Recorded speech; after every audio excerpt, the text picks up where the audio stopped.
So for this exercise, you'll need to lay down on your side. Being on your side requires core activation so that you don't overarch your back. Now place a small rolled up towel under your head and have your shoulder underneath you to help lift up your ribs. There should be some clearance under your rib cage.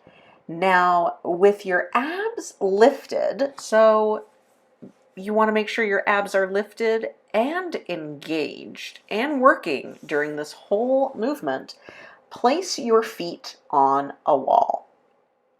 Your abs will need to stay active and engaged during the duration of this exercise.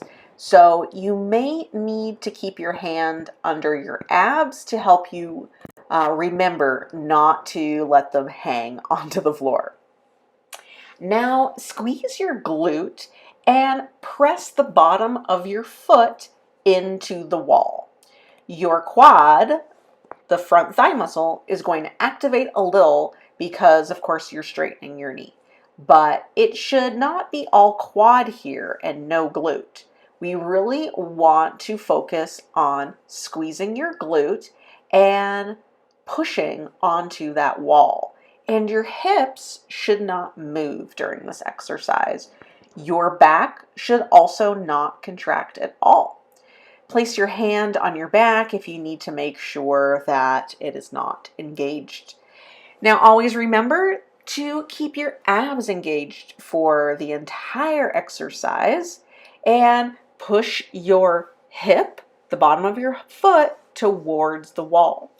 Also, make sure your back's not taking over and be sure to squeeze that glute and press on that wall. And be sure to, of course, flip over and do the other side. And I want you to note also that the further you place your foot behind you, the harder this exercise gets. And the more forward you place your foot, the easier it should be. So play with that.